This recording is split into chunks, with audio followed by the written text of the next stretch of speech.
Here with us to share her story, and inspire our completers and graduates to work hard to achieve our dreams no matter how difficult the road may be.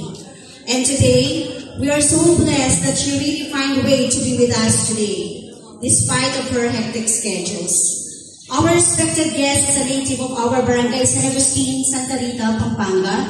She is the daughter of Mr. Joselito Salvador and Mrs. Belinda Gareza. She completed her elementary education at Billy Castro Elementary School in year 2000. She was the English editorial writer then.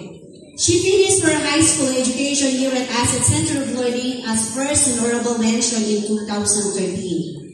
She was the Supreme Student Government Secretary in 2011 and President in 2012. She finally reached the peak of her tertiary education when she graduated in 2017 with a degree of Bachelor of Science in Accounting Technology at Guagua Community Colleges and took her Bachelor of Science in Accountancy in 2018 at the same school. Currently, she is working as U.S. accountant in TOA, a business process outsourcing or BPO industry, doing paperwork for tax preparations, bookkeeping, and reconciliations. And now, my dear graduates, proud parents, visitors, fellow teachers, ladies and gentlemen, please join me in welcoming our guest speaker for this momentous event, Ms. Jobel Gareza Salvador.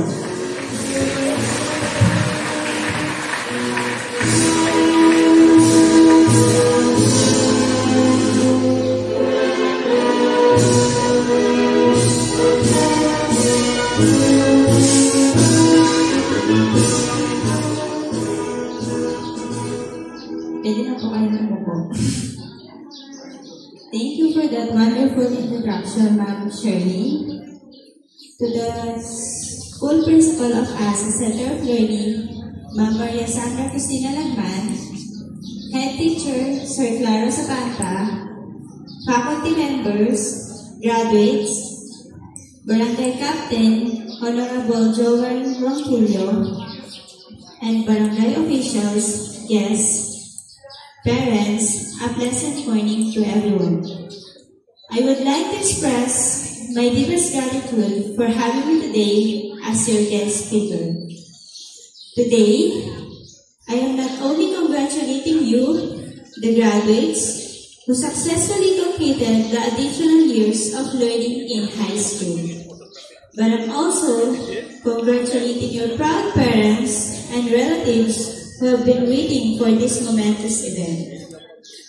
It's normal to feel anxious and maybe scared after today's celebration, but take it easy, breathe and stay calm. Don't hurry, you're all going to be fine.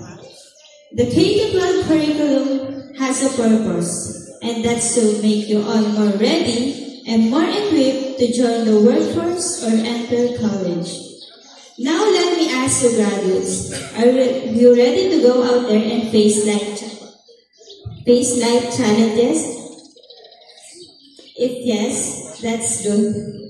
Noong tinanong ako ni Sir Po during our alumni meeting if pwede ba akong guest speaker for this year's graduation, of course, at the back of the mind, I'm hesitant kasi hindi ko pa naman mako-consider yung sarili ko as a successful.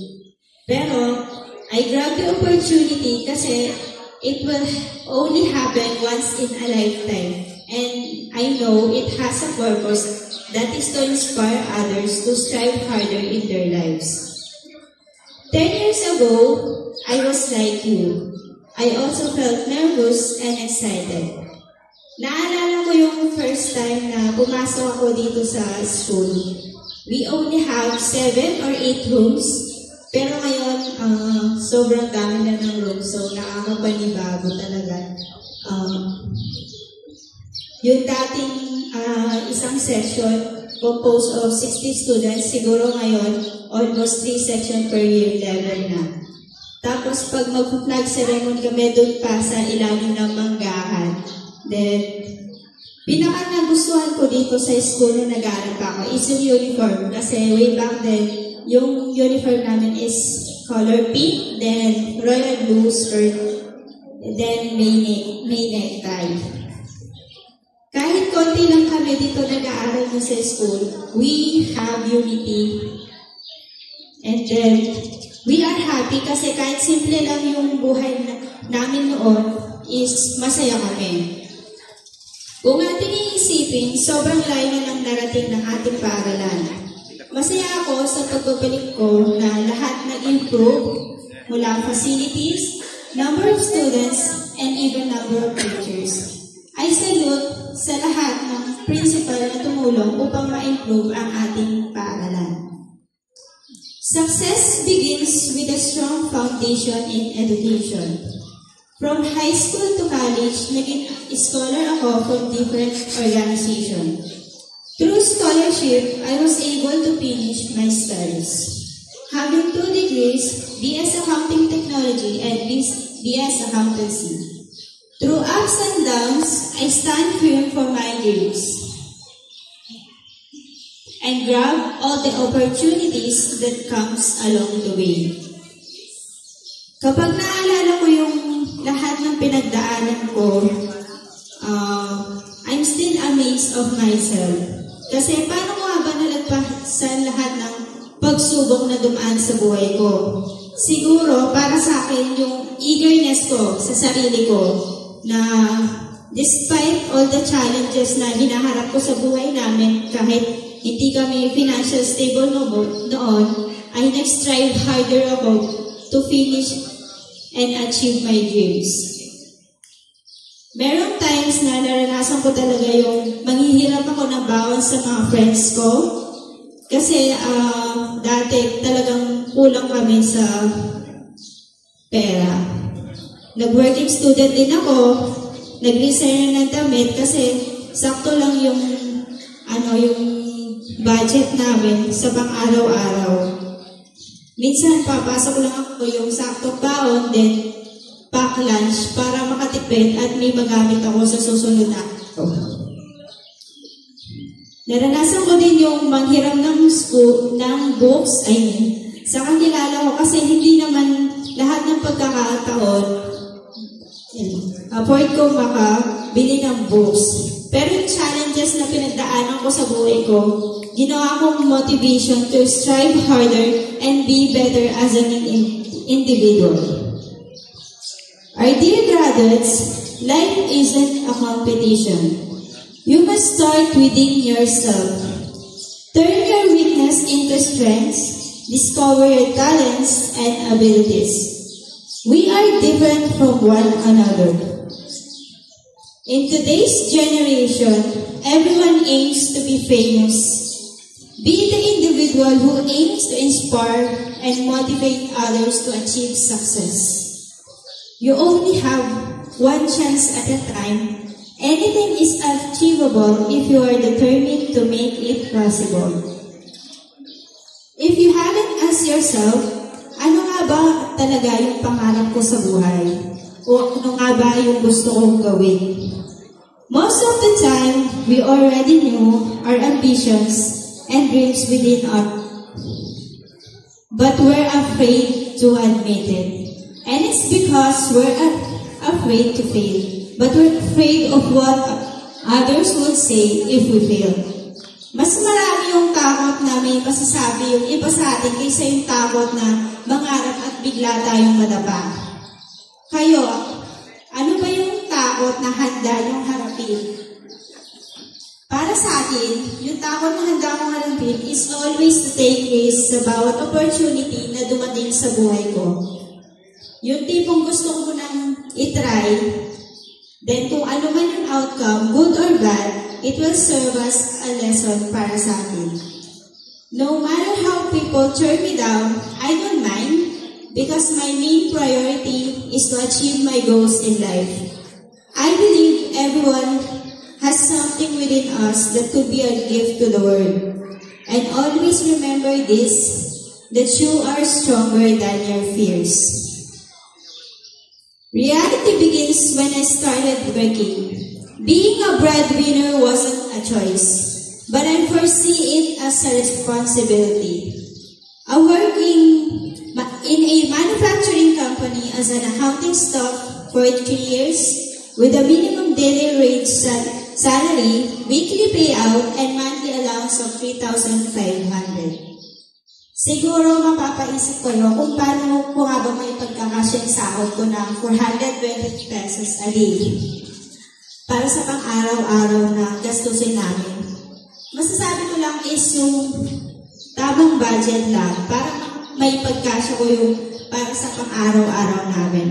Pero darating din pala sa point na marirealize mo na hindi pa rin sasapat lahat ng tinasahod mo.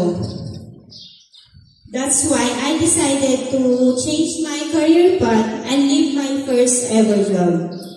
I shifted to BPO industry and I was hired as an outsourced accountant for US-based client.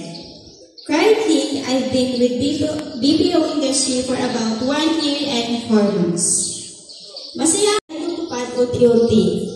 Yung makatulong ako kay Papa at kay Lola na nagpalaki sa akin. Sila yung nagsilbing lakas at inspirasyon ko sa lahat ng ginagawa ko.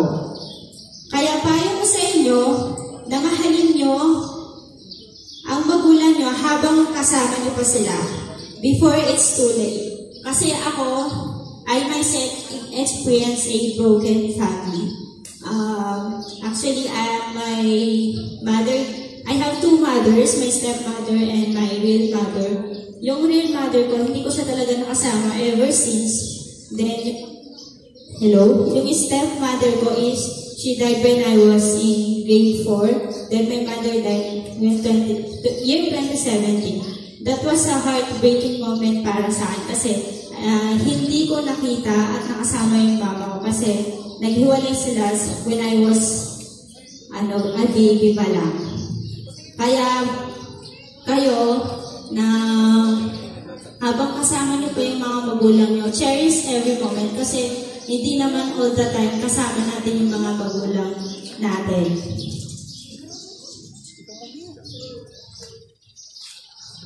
Be patient sa lahat ng pangarap niyo sa buhay. Alam ko, kaya niyo ito. Never doubt yourself. Believe that you can do impossible things possible. Regardless of the outcome, choose to be brave and be positive. One step at a time, no need to rush, because there's no instant success. Take every single step as a milestone in life. Magtagal man bago natin ma-reach yung top ng pangarap natin, ang pinaka-importante doon is relearn something from it. And kapag na-reach mo na yung goal mo sa buhay mo, always look back sa mga taong naging parte ng success mo. Be always humble. The more blessings you share to others, the more na madami yung balik sa iyo ni God. That's it, graduate ng K-12 model through a resilience educational foundation. Gusto ko lang sabihin sa iyo na apply all the learnings you acquired throughout the K-12 program. When you enter college, all the life lessons you've learned from your teachers, apply this to your life. Always seek growth, development, and learning. Huwag niyo sumuhan yung pangarap niyo. Okay lang yung magpahinga, okay lang yung madapa, okay lang yung masawi basta ikaw ay babawi at lalabang uli. Di naman race yung buhay. Nauna man sila ngayon, kayo naman sa susunod. Never niyo sasabihin sa sarili niyo na sumuko.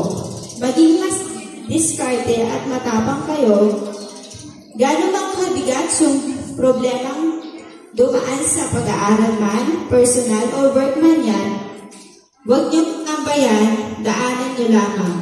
Meron man o wala kayong makuwang award ngayon, be proud of yourself kasi you made it. Huwag kayong panghinaan ng your determination, hard work, perseverance, and dedication would lead you to success. At bago ko tapusin yung speech kong ito, gusto ko sanang hilingin sa mga graduates na tumayo at lapitan ng mga parents natin. I-hug niyo sila and say thank you. Graduates and completers.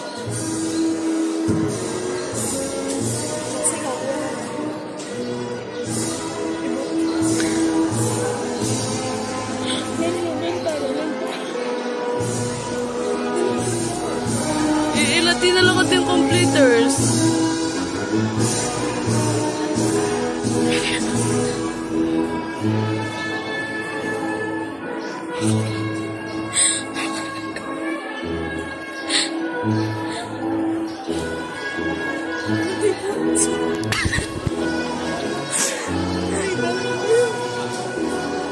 Pengawal na na, pengawal na na.